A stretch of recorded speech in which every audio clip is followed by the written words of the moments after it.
You know, when the squirrels go, and then they're like, I'm done with this acorn, fuck you, and they throw it down. All right, guys, welcome back to another episode of We Talking About, and today we're going to be talking about the first episode of a new show we're watching called the Santa Clarita Diet.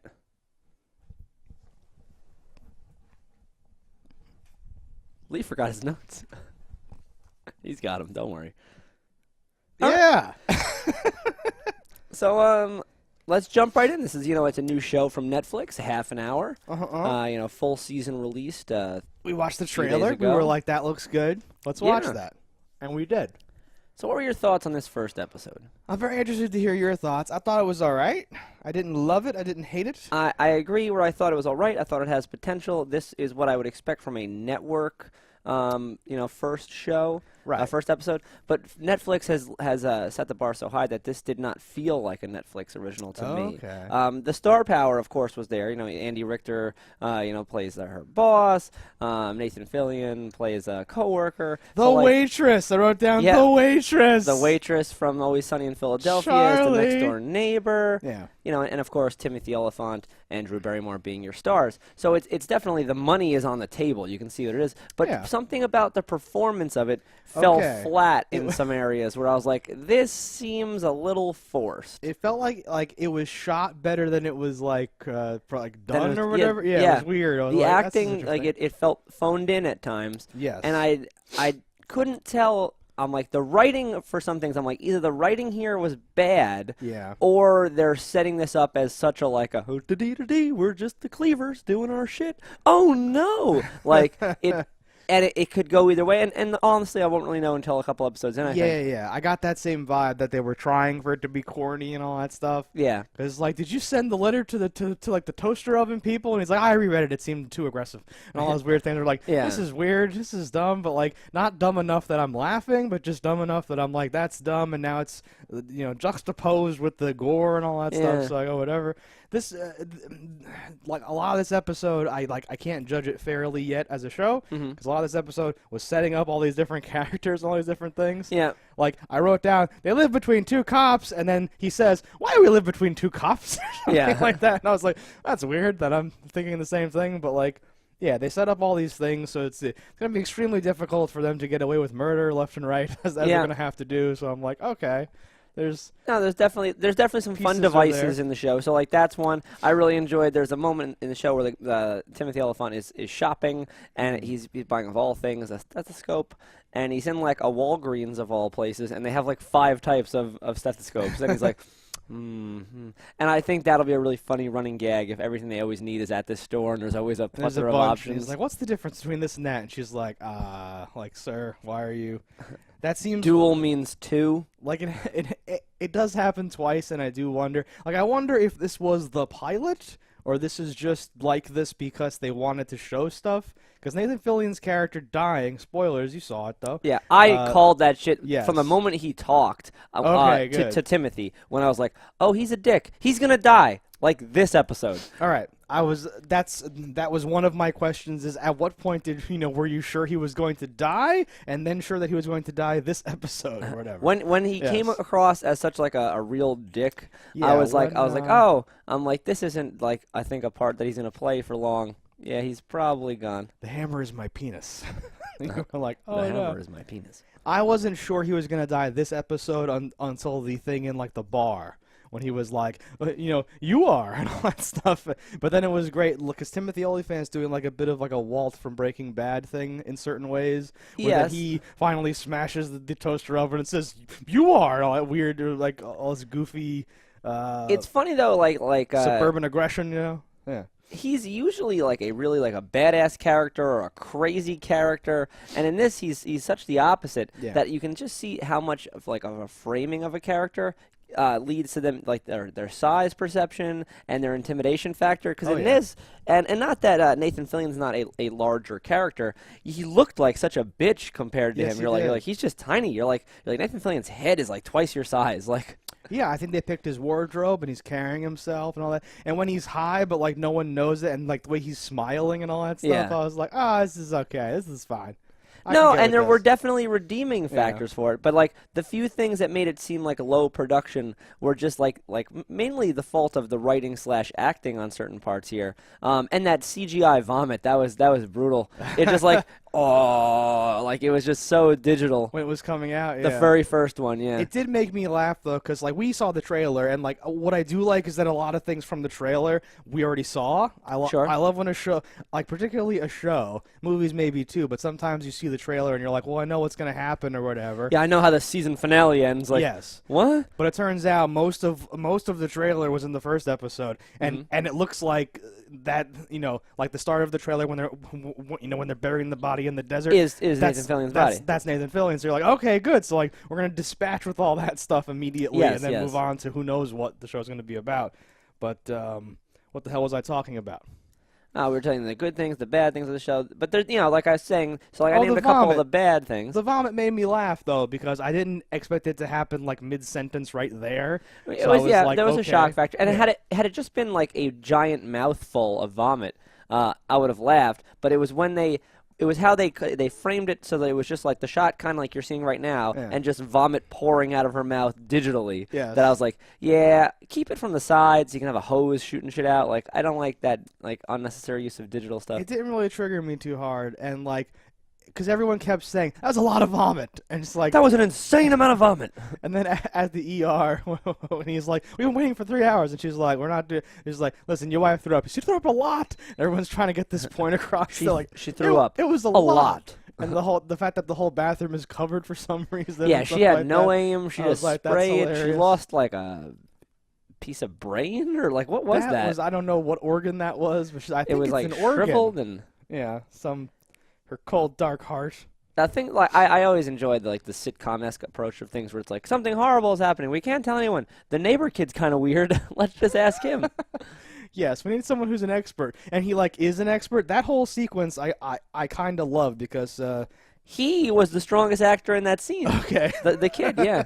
Timothy Olyphant goes something with you're saying she's a zombie, and he's like, let's not use that word or something like that. I find that very what was the word I can't remember what the exact word it was, but it was something like derogatory towards. It wasn't just like that's negative. It was something else. It was something like more. Yeah. No, I don't like.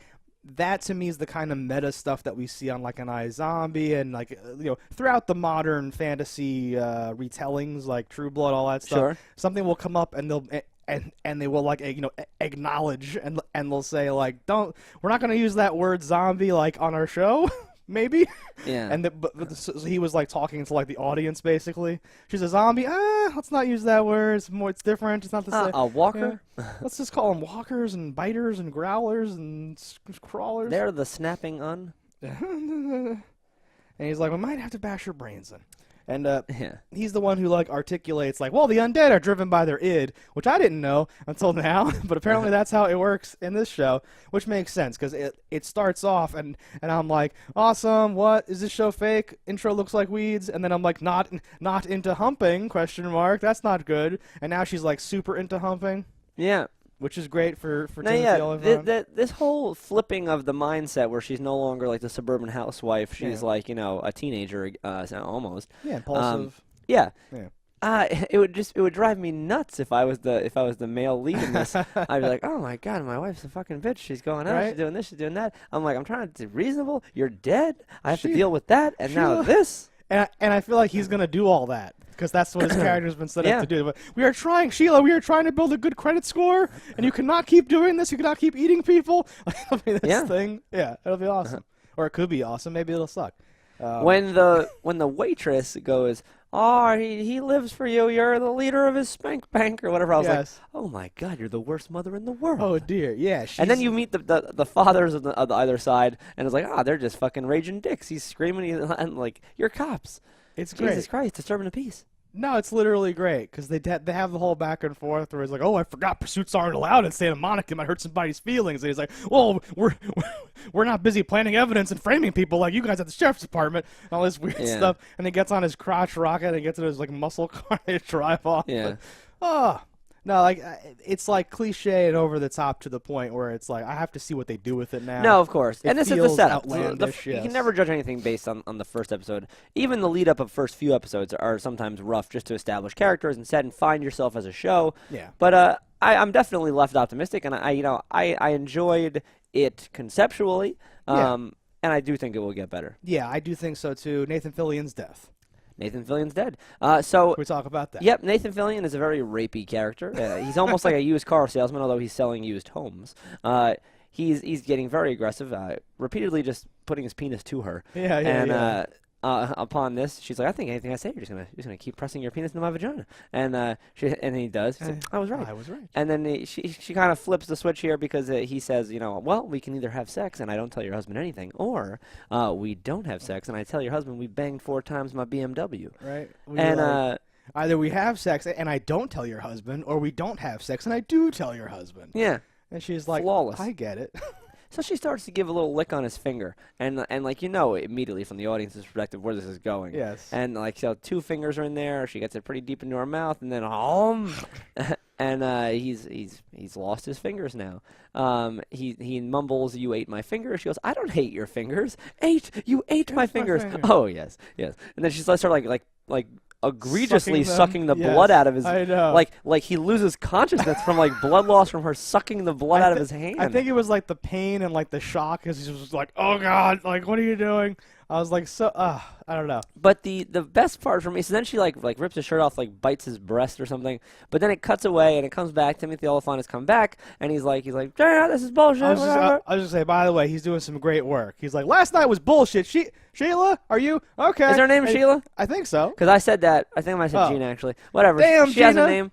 I'm gonna always call people by their real names because I forget character names like the easiest thing ever. Let's say Timmy Drew, weird kid. So he finally sees, he opens the back patio door, looks out, and it looks to me, and I might have read too much into this, but it looked like she was eating the dick portion of his body, and she's like, "We can get past this." Oh no! I took it as like the playoff of you walk in and the wife is cheating on you. I didn't think that, but yeah, she was in that region. Was she? Yes. I thought she had like intestines in her mouth and like was just in his like middle. She did, but area. Who knows how she got to those intestines? Sure, they do lead to the penis. They everything leads to the penis. It's one of the. It's mostly true. It's one of the ends. No, I didn't take it that way at all. Going back for a second, the whole exchange and all of that showcased a lot of like one line works, one line doesn't work, back and forth. Yeah. And I'm not even sure which one sometimes, because she's like, I know, weirdest foreplay ever or something like that. Yeah. And says something else later. But like, I honestly forget. Did that work? Maybe it did, maybe it didn't. I just know that every line didn't work, and then when one would work, I'd be like, okay, good, it's okay. And then some other I was stuff a 1 in happen. 10, but they were throwing them out so fast that 1 in 10 hit at a ratio of like half in most shows. Probably higher than that. I don't know. I didn't laugh out loud too many times, but when he's dying and like, so she says, I really want to make this work or something like that. I didn't take it like cheating. I took it like something else. I don't even know what. I can't like articulate. I didn't take it as like her actually saying she was cheating, but no, I took it as the playoff of the. Like it was meant to. Like you walk in and the girl's in bed. Honey, we can get past this. No, I love you. I'm in love. I made a mistake. Right. Like that type of thing. It's not what it looks like, or something like that. And I would love just to be right and it to come back at the next episode exactly where it ended. Like, you're eating a man's dick. Like, oh God. I would love that. Okay, I don't think that's what was happening, but I won't rewind because I don't rewind. Totally down, yeah. If that's might make it the thumb though, we'll see. That would be funny, but yeah. Okay, so we're gonna dive into the next episode now, I suppose. Yeah. Is there anything else we should touch base on this one? I do want prediction and request. I want that the Asian shopkeeper girl, I think Rosanna was her name, that works at the place to come back in like every episode. I want him to be shopping and her to add the same thing. The manager said you were looking at whatever. Manager said you're staring at axes for a weirdly long time. You were looking for tubs that don't get burned by acid, like. Right? Yeah. I certain things like that. Yeah. I hope Andy Richter's a fixture. I hope certain. I would things imagine are like Andy Richter's going to be and around. That's going to be And an episode will be something is happening with the kids, something is happening here. Maybe he has to buy something to make the other thing happen. The realty business has a thing with the pressure. We gotta make this work. Oh, but she's doing a zombie thing. Yeah, that'll hopefully be. And then eventually, because there's only so many characters, and you're gonna be forced because of your secret. The girl and the boy are gonna start dating, obviously. Oh, good. Yeah, it's totally awesome. It'll be like a Big Bang Theory thing. Mm. All right, guys. So until next time, don't die in a fire.